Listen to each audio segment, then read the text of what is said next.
Demolition was supposed to be WWE's answer to the Road Warriors. Instead, they became something much bigger and much more controversial. This is the story of how two wrestlers with completely different backgrounds came together to create one of the most successful tag teams in wrestling history. But success in wrestling comes with a price, and for Demolition, that price included legal battles, broken friendships, and a legacy that WWE tried to erase.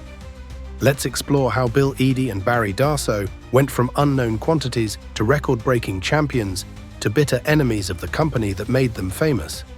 But to understand how it all went wrong, we need to start with how these two men found each other. Before Demolition existed, two wrestlers were making names for themselves in completely different ways.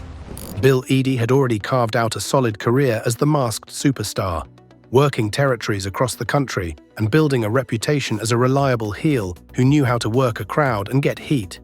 His masked character had drawn money in places like Georgia Championship Wrestling and Worldwide Wrestling Federation, and he'd proven he could work as part of a team when he formed the Mongols tag team with another masked wrestler. The Mongols became a legitimate draw, working main events and capturing championships.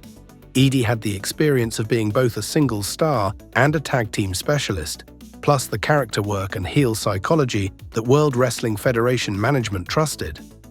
Barry Darsow came from a totally different world. He'd been a legitimate amateur wrestler at the University of Minnesota, where he actually knew how to wrestle for real. Darsow's amateur background gave him legitimacy, but he still needed a strong character to get over on WWE television. Demolition provided that. He'd struggled to find his footing in the WWE during the mid-1980s, working some matches but never really catching on with audiences because his amateur wrestling style didn't have the personality or character work that fans connected with. Here's where things get interesting. WWE management initially paired Eadie with Randy Colley as the first version of Demolition Smash, but fans recognized Colley from his Moondog's past and started chanting Moondog during matches. After only a few matches, WWE replaced Colley with Barry Darsow, creating the definitive Axe and Smash pairing that would make wrestling history. So you had two guys taking different paths to the same place. Eadie had proven himself as a character worker and heel, but his previous gimmicks had run their course. The masked superstar had done everything it could do in most territories, and the Mongols' partnership had ended. Eadie was looking for something new that could take his career to the next level. Darsow, on the other hand, needed to find a character that would let his wrestling skills shine while giving him the personality he'd been missing. His amateur credentials were impressive, but they weren't getting him over with crowds who wanted to be entertained, not just impressed by technical wrestling. He needed a gimmick that would hide his weaknesses and play up his strengths. WWE management wanted a heavy, intimidating team as an answer to the Road Warriors, and pairing Eadie's character work with Darsow's legitimate toughness fit that brief. The early chemistry tests between Eadie and Darsow showed WWE officials something interesting. These two guys from completely different wrestling backgrounds actually complemented each other pretty well. Eadie could handle the character work and the psychology of getting heat from crowds.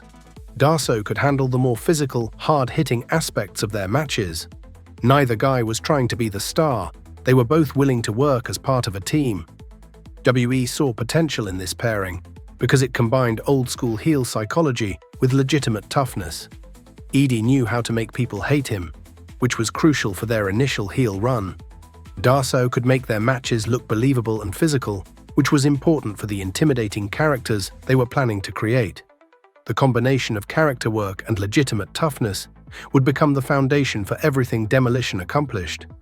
This contrast in backgrounds would actually become one of their biggest strengths. Eadie's experience with character work meant he understood how to sell their gimmick to audiences. Darsow's amateur wrestling background gave their team a level of credibility that pure entertainment wrestlers couldn't match.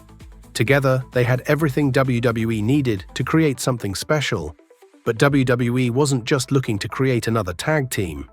They were trying to solve a specific problem that was making their entire tag team division look second-rate by comparison. The Road Warriors were the hottest tag act on the circuit working for Jim Crockett Promotions, and WWE couldn't sign them, so management decided to build their own hard-hitting face-painted team. By 1987, Hawk and Animal weren't just another tag team. They were a phenomenon that was making everyone else's tag division look like amateur hour. These guys had this incredible presence that crowds went crazy for, and they were drawing money everywhere except the one place that really mattered to Vince McMahon. The Road Warriors were making Jim Crockett's shows must-see television. They'd show up, demolish whatever team was put in front of them, and leave crowds wanting more. Their matches weren't just wrestling contests, they were events. People would buy tickets just to see these two guys in face paint tear through the competition. And here's what really frustrated WWE management. They were locked up with Crockett and showing no signs of wanting to jump ship.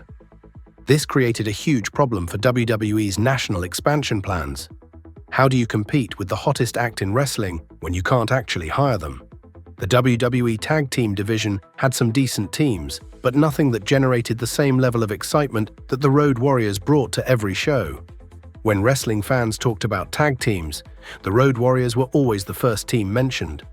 WWE's tag division looked weak and boring compared to what Crockett was putting on television every week. The comparison was becoming embarrassing for WWE. This wasn't just about losing potential ticket sales, it was about looking second-rate compared to the competition. McMahon had been trying to sign the Road Warriors for months, but they couldn't get them. So WWE management made a decision. They couldn't sign the Road Warriors, but maybe they could create their own version. The idea was risky because fans aren't stupid. They'd recognize an obvious knockoff immediately. But if they could capture some of that Road Warriors energy and add their own twist, maybe they could create something that worked just as well. WWE deliberately sought to replicate the Road Warriors' visual and intimidating impact while avoiding a direct copy. What made the Road Warriors so special wasn't just their wrestling ability. Plenty of teams could work good matches. It was their look, their presence, and their ability to make every match feel like a big deal. They had this combination of intimidating appearance and legitimate toughness that other teams couldn't match. WWE needed to find a way to recreate that magic without just copying everything directly. Creating what could be seen as a knockoff team carried serious risks. Wrestling fans are loyal, and they don't appreciate obvious imitations of their favorite acts. If WWE's version came across as a cheap copy, it could backfire completely.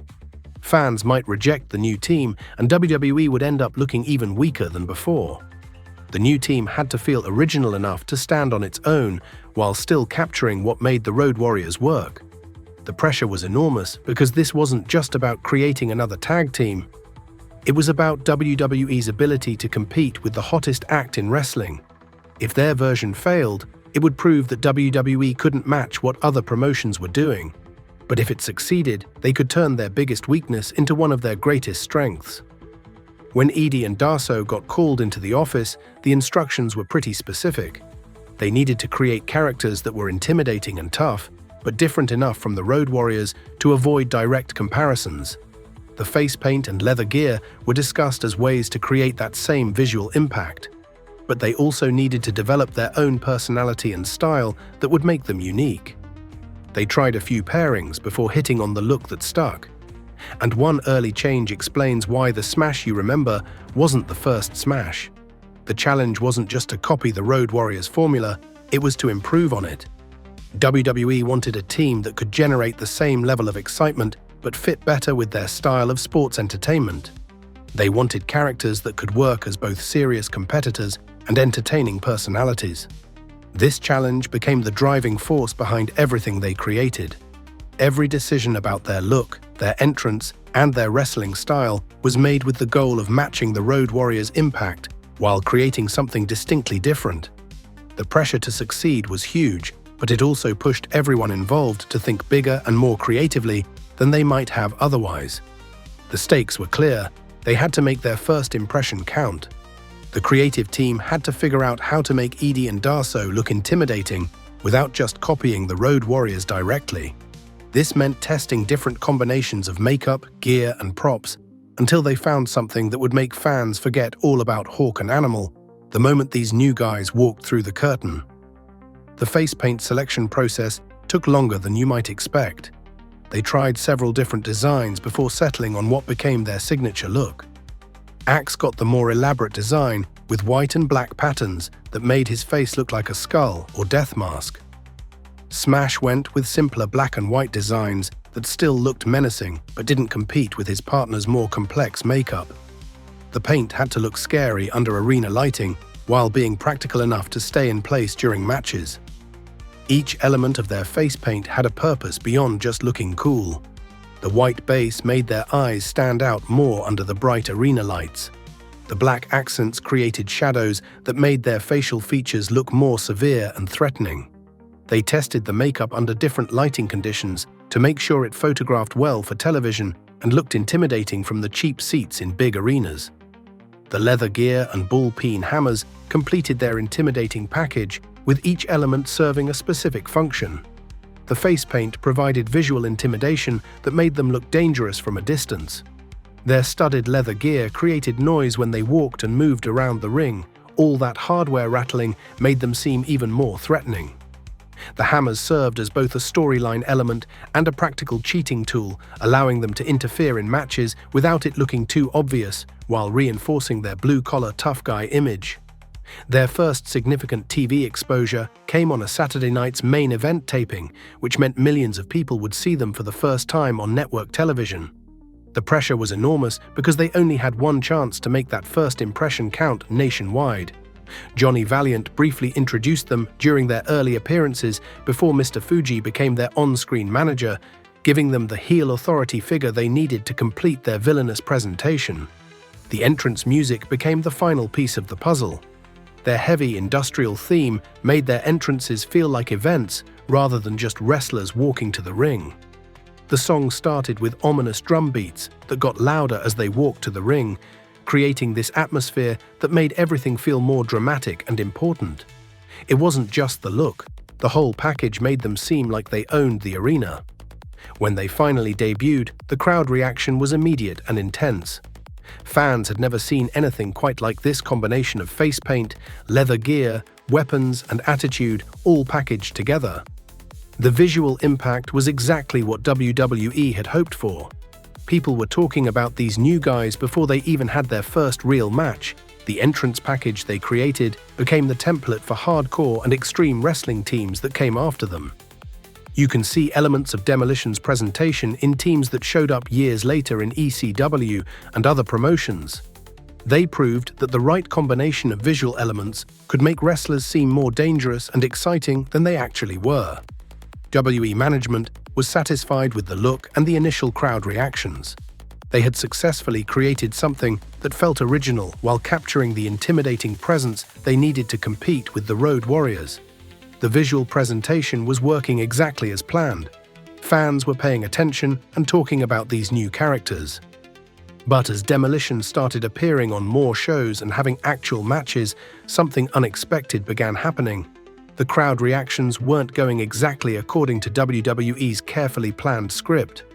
Fans were making their own decisions about who to cheer for. They were booked as heels, and then the crowd made that plan obsolete. Demolition was supposed to be hated, but something unexpected started happening in the crowds. WWE booked them as straight-up villains from day one. They were meant to be the bad guys that fans would pay to see get beaten up. The company positioned them as bullies who used their size and weapons to intimidate smaller wrestlers. Their matches were structured so other teams would get the sympathy, while Demolition played the role of unstoppable monsters. The original plan had them working heel for at least their first year. Management figured fans would hate their aggressive style and their willingness to break rules to win matches. They were booked to attack fan favorites and use underhanded tactics that would generate serious heat. WWE wanted crowds booing them out of the building every single night. But here's what nobody expected. TV and big city crowds started cheering their hard-hitting style instead of booing it. When Demolition would hit one of their signature moves, you'd hear cheers mixed in with the boos. When they'd demolish another team with their power moves, sections of the crowd would actually react positively. Something about their brutal approach was connecting with audiences in ways that surprised everyone. Their style was just different from what other tag teams were doing at the time. Most teams focused on technical wrestling or high-flying moves that looked impressive but didn't always feel impactful. Demolition hit hard and made every move look like it hurt. When they picked up an opponent and slammed them down, it looked and sounded devastating. Fans were responding to that intensity even though they were supposed to hate these guys. The crowd reactions started changing more noticeably during matches in bigger cities. In places like New York and Chicago, fans who knew wrestling would actually cheer when Demolition executed a particularly brutal move. They weren't cheering because they liked the characters, they were cheering because they appreciated the physical performance. The work rate was getting over despite the heel booking. WWE management found themselves in a weird position they hadn't planned for. Their monster heel team was getting positive crowd reactions, which went against everything they'd mapped out for these characters. Some executives wanted to keep pushing them as villains and wait for the crowd reactions to turn negative. Others thought they should embrace what was happening naturally and turn them into faces. The decision got easier when they started getting legitimate pops during television tapings. TV crowds are usually more wrestling smart than house show audiences, and they were clearly into what Demolition was doing. The cameras were picking up positive crowd noise that made it obvious fans were enjoying their matches. Fighting against that kind of organic response would have been counterproductive. The major trigger for their face turn came at Survivor Series when Mr. Fuji double-crossed them by siding with the Powers of Pain. This betrayal generated immediate sympathy for Demolition and accelerated a face turn that had already been building organically. Fans who had been warming up to their hard-hitting style suddenly had a clear reason to support them against obvious villains. The gradual shift in their presentation happened over several months rather than all at once. They started getting booked against teams that fans disliked more than they disliked Demolition. Their promos became less about threatening other wrestlers and more about proving they were the toughest team in the division. The company started positioning them as anti-heroes rather than straight villains. Their storylines changed to reflect this new direction. Instead of attacking fan favorites from behind, they started challenging them to fair fights. Instead of using weapons to cheat, they started using their natural power and teamwork to win matches. The ball-peen hammers became less about cheating and more about intimidating opponents before matches even started. The organic face turn made them more popular than anyone had originally planned. When fans choose to support wrestlers on their own, rather than being told to support them, the connection feels more genuine. Demolition earned their popularity by putting on exciting matches that delivered what crowds wanted to see. They weren't getting over because of great promos or compelling storylines. They were getting over because they could work. This natural popularity positioned them perfectly for a title shot at WrestleMania 4, something that hadn't been part of the original plan when they created the characters. WWE management was about to give them an opportunity that would change everything. At WrestleMania 4 in March 1988, Demolition defeated Strikeforce, Tito Santana and Rick Martel to capture their first WWE Tag Team Championship. This wasn't just any championship match, this was their chance to prove they belonged at the top of the division on wrestling's biggest stage. The pressure was huge because WrestleMania was becoming the event that made or broke wrestling careers. Their opponents were one of the most popular face teams in the company. Tito Santana and Rick Martel had been champions before and knew how to work the crowd. They were technical wrestlers who could make Demolition look good while still putting on an entertaining match. The contrast in styles made for an interesting dynamic, the hard-hitting monsters against the smooth technical team. The match itself told a simple but effective story. Strikeforce used their speed and technical skills to stay ahead early on. Santana and Martel were working quick tags and keeping Demolition off balance with their faster pace. But once Axe and Smash started using their power advantage, the momentum shifted completely. Their signature moves looked devastating against the smaller opponents.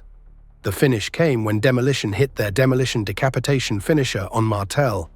This was their version of a clothesline and leg sweep combination that looked brutal every time they used it. The crowd reaction was mixed because Strikeforce was popular, but there was definitely excitement about seeing these new champions. The moment they won those titles, everything changed for both wrestlers. That championship reign lasted 478 days, which was the longest single WWE Tag Team Championship reign at the time. Keep in mind, this was during an era when champions actually defended their titles regularly on television and house shows. They weren't just holding the belts for show. They were working title matches almost every week somewhere in the country. They finally dropped the belts to the Brainbusters on the July 29, 1989 edition of Saturday Night's Main Event. What made their reign special was how they adapted their style to work with different types of opponents.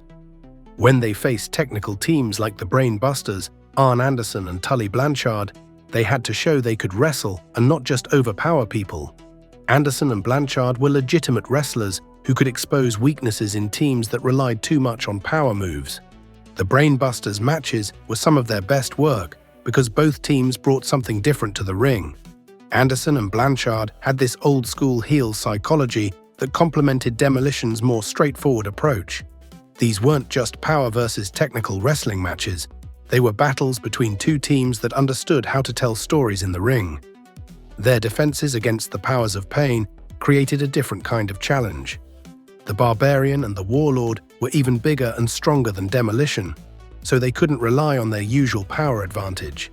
These matches became about who was tougher and who wanted to win more.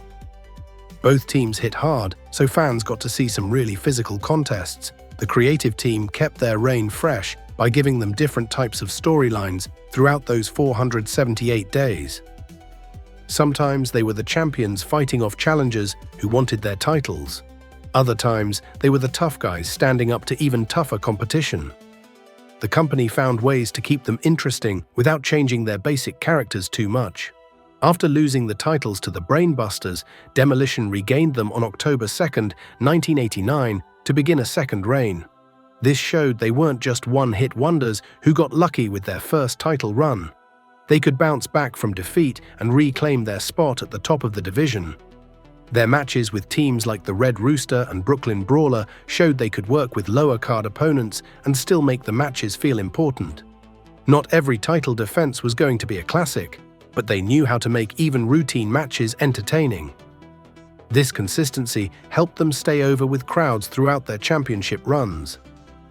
Television appearances became a big part of maintaining their popularity during both title reigns. They'd show up on Saturday Night's Main Event or primetime wrestling and defend their titles against whatever team was hot at the time. These TV matches helped build anticipation for their house show defenses in different cities. The length of their combined reigns also helped establish them as legitimate champions rather than transitional title holders. In wrestling, long championship reigns create the impression that the champions are special and hard to beat. By the time someone finally defeated them for good, it would feel like a huge accomplishment for the new champions. But by 1990, even the most successful wrestlers face challenges that have nothing to do with winning or losing matches. Bill Eadie developed a severe shellfish allergy that reportedly led to a hospitalization. The condition and an ongoing back problem limited his in-ring availability. The guy had been wrestling for over 15 years at this point, and all those years of taking bumps and throwing his body around the ring were catching up with him.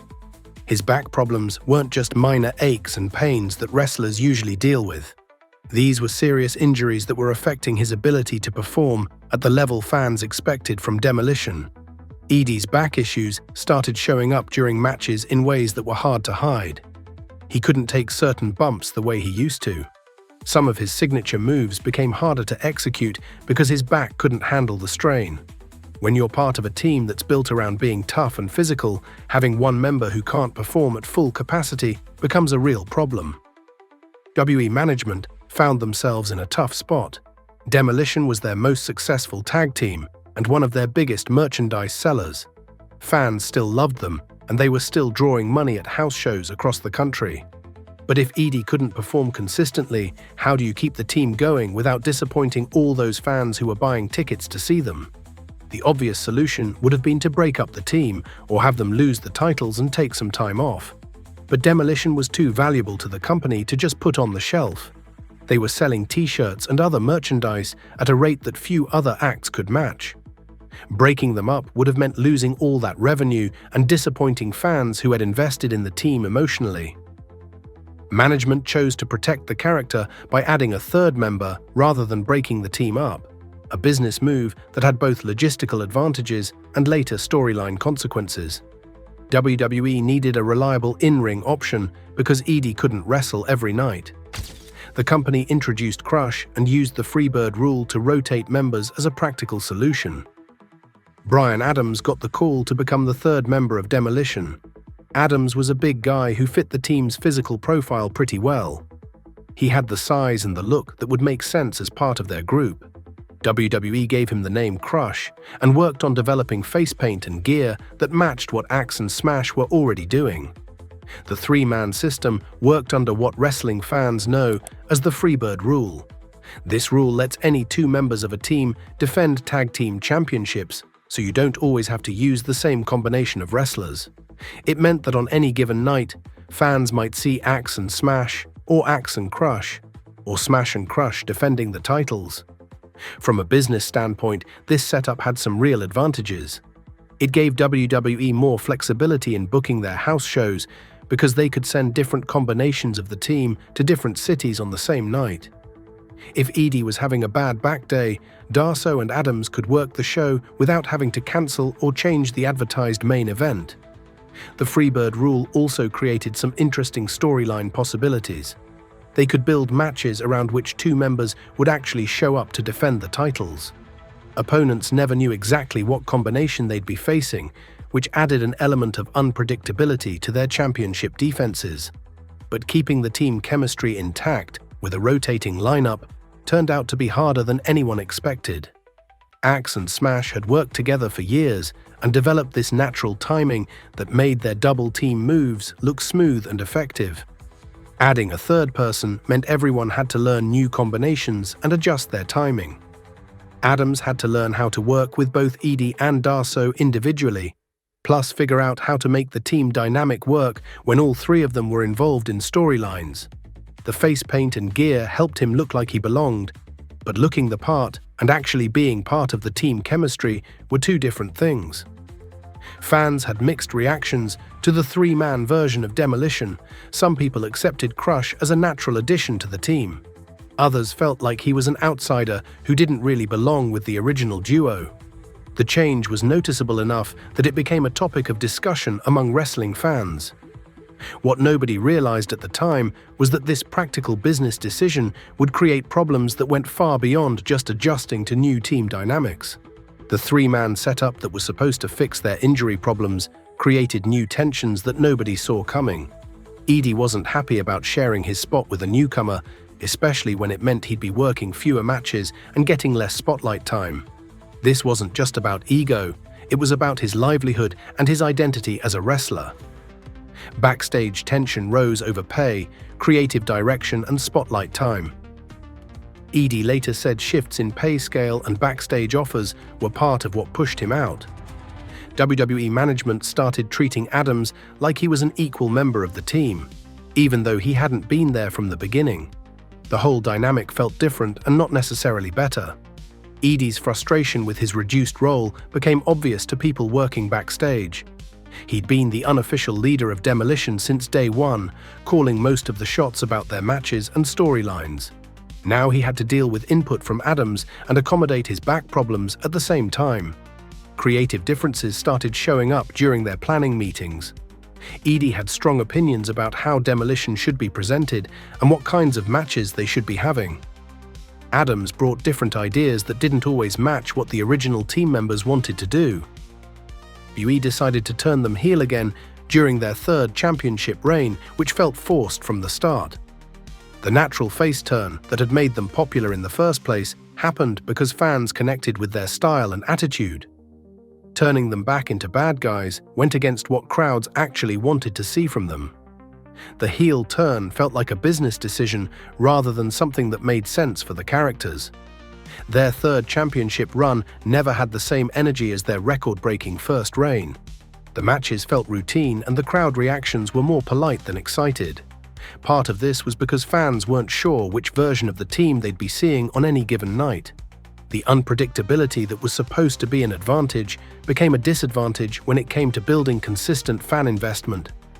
They won the titles back at WrestleMania 6, but the team unraveled over the next few months and dropped the belts to the Hart Foundation by SummerSlam 1990. The loss made it clear that WWE was ready to move on to other teams. Bret Hart and Jim Neidhart were great wrestlers, but they weren't the kind of team that should have been beating the supposedly unstoppable Demolition. Eadie's decision to leave the team entirely came after months of growing frustration with how things were going. He had been offered a backstage role but declined when terms changed, feeling like his contributions weren't being valued and his physical problems weren't being handled properly. The company seemed more interested in keeping the Demolition name going than in taking care of the guy who'd helped create it. His departure wasn't just about wrestling, it was about feeling disrespected by people he'd made money for. With Axe gone, Smash and Crush tried to continue as Demolition, but fans never fully accepted the new pairing. The act lost momentum and eventually faded. Fans knew something was missing without Axe there. Darsow and Adams had to develop their own chemistry while pretending everything was normal. Their matches lacked the intensity and team coordination that had made the original Demolition special. Without Eadie, the team lost its identity completely. Axe had been the character who did most of the talking and set the tone for their presentation. Smash was the technical wrestler who made their matches work, but he wasn't the personality that fans associated with Demolition. Adams was still learning how to fit into the group dynamic when half of that dynamic disappeared. The original magic was built on the partnership between two guys from different backgrounds who found a way to make their contrasting styles work together. Once that core relationship was broken, everything else fell apart pretty quickly. Success and injury had combined to destroy what they'd spent years building together. But when the wrestling ended, their problems with WWE were just getting started. Years of court battles followed that would determine who really owned what they'd created. Eadie and Darsow thought they had some ownership rights to the characters they'd helped create. This wasn't an unusual belief for wrestlers from that era. Many performers assumed they had some claim to gimmicks they'd developed, especially when those gimmicks became as successful as Demolition had been. The wrestlers figured they should be able to use the Demolition name and look for independent appearances or merchandise deals. After all, they were the ones who'd worn the face paint and carried the hammers to the ring every night. They'd put their bodies on the line to make those characters popular with wrestling fans. It seemed reasonable that they'd have some rights to what they'd created together. WWE saw things completely differently. The company's position was simple and clear. Everything created under a WWE contract belonged to WWE. This included character names, entrance music, merchandise designs, and any other intellectual property developed while working for the company. From WWE's perspective, Eadie and Darsow were employees who'd been paid to perform characters that the company owned. A 1997 court decision ruled in favor of WWE/WWE, confirming the company owned the Demolition name, look, and related intellectual property. The judge ruled in WWE's favor on pretty much every point that mattered. The court found that WWE owned the Demolition name, the face paint designs, the entrance music, and basically everything else associated with the characters. That ruling prevented Eadie and Darsow from using the Demolition name or likeness on the independent circuit, and limited merchandising and reunion options. They couldn't appear at independent wrestling shows as Demolition. They couldn't sell Demolition merchandise or autographs using their old ring names.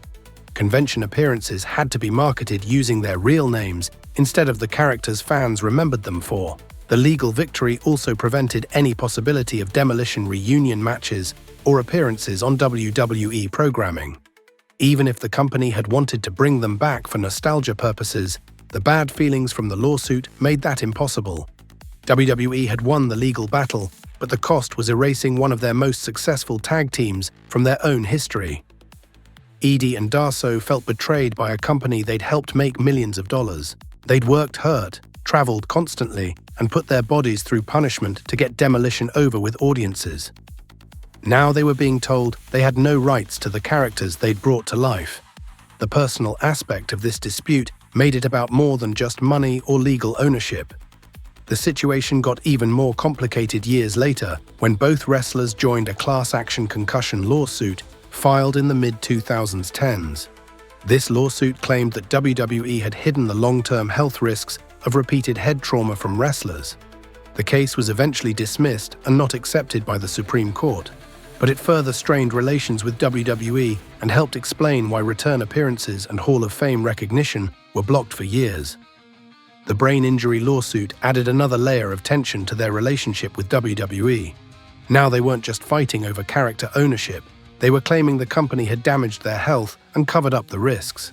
This made any chance of reconciliation or future business relationships even more unlikely than before. These legal battles kept Demolition completely out of WWE programming for years. The company wouldn't reference their championship reigns or show footage of their matches on television. Their merchandise disappeared from WWE stores. New fans who started watching wrestling in the 1990s and 2000s might not have even known Demolition existed. The legal victories for WWE came at a real cost to wrestling history. Demolition had been one of the most successful teams in company history, but their achievements were essentially erased from WWE's official narrative. The company chose to pretend their record-breaking championship reigns never happened, rather than deal with the former wrestlers who'd made those reigns possible. This erasure affected how wrestling fans remembered the late 1980s tag team division. Without Demolition being acknowledged, the story of that era felt incomplete. Their influence on other teams and their role in WWE's national expansion were ignored in official company histories. However, WWE eventually softened its stance in the mid-2020s. In early 2025, WWE signed Legends contracts with Eadie and Darsow and worked with Bryan Adams' family to recognize Crush posthumously. This reconciliation finally ended decades of legal warfare and opened the door for proper recognition of their contributions. The legal battles also impacted how Eadie and Darsow were able to capitalize on their wrestling careers after retirement. But the recent resolution suggests their wrestling accomplishments might finally get the recognition they deserved. Looking at what they actually achieved reveals both the scale of their success and why it came at such a personal cost. Their combined title days made them one of the longest reigning teams in WWE history at the time. That first reign of 478 days stood as the longest single championship run in WWE Tag Team history for years. These weren't just statistics on paper, they represented real drawing power and fan investment that translated into serious money for the company. But here's what made their success even more impressive. They held the belts through WWE's national expansion and were significant merchandise sellers. Their look helped sell the brand into new markets where WWE had never run shows before. Their intimidating appearance and hard-hitting style worked just as well in small southern towns as it did in major northeastern cities. This was when the company was buying out regional territories and establishing itself as the dominant wrestling promotion in America. Their influence on wrestling aesthetics became obvious pretty quickly after they got popular. Face paint and leather gear started showing up on teams across different promotions, with the Legion of Doom later using similar elements. The combination of industrial music, apocalyptic styling, and weapon-based entrance presentations became a template that other wrestlers copied for years. Merchandise at a rate that few other wrestling acts could match during their peak years.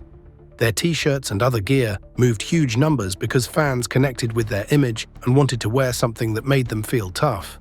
The revenue from merchandise sales helped fund WWE's expansion into new television markets and bigger arena bookings. What's frustrating is how internal politics and injury issues prevented them from getting proper recognition for their success. Eadie's back problems forced changes to the team structure right when they were at their most popular. Instead of managing his injuries carefully and preserving the core partnership that made them work, WWE made decisions that ultimately broke up one of their biggest draws. The company prioritized short-term solutions over long-term success.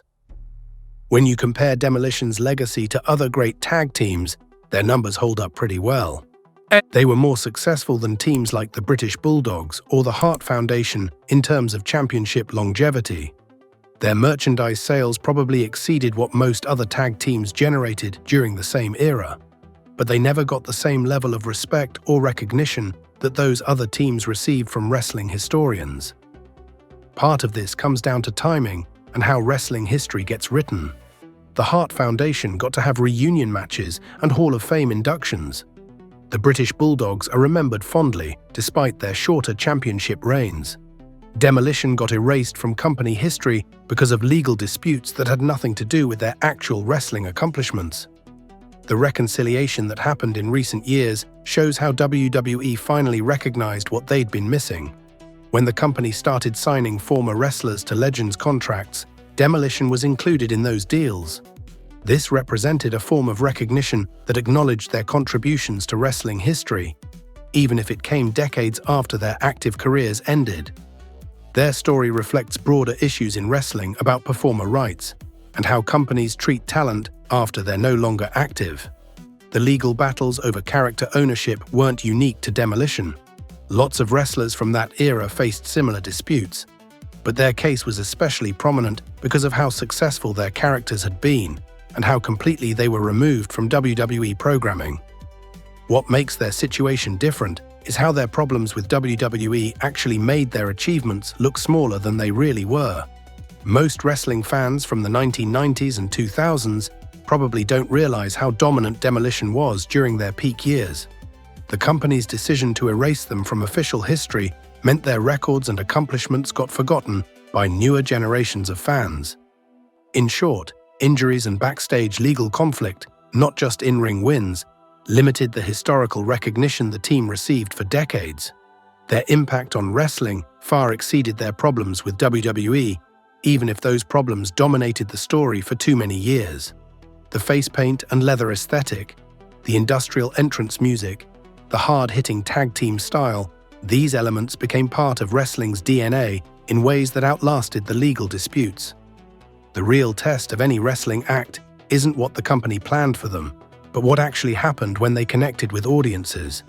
Demolition proved that sometimes the best wrestling stories are the ones that weren't supposed to happen. WWE wanted a Road Warriors knockoff, but got something completely different. Two wrestlers from different backgrounds created characters that connected with fans in ways nobody expected, leading to record-breaking championship reigns that happened because they listened to what crowds wanted instead of following the original script. Their history was largely sidelined in WWE programming for years after the legal disputes, until the company and the team reached a reconciliation in the 2020s. WWE signed Legends contracts with Eadie and Darsow and worked with Bryan Adams' family to recognize Crush posthumously, finally ending decades of legal warfare. They helped change how tag teams were presented and influenced decades of acts after them. What's your favorite Demolition moment? Let me know in the comments below. Make sure to like and subscribe for more deep dives on other 80s and 90s wrestling teams.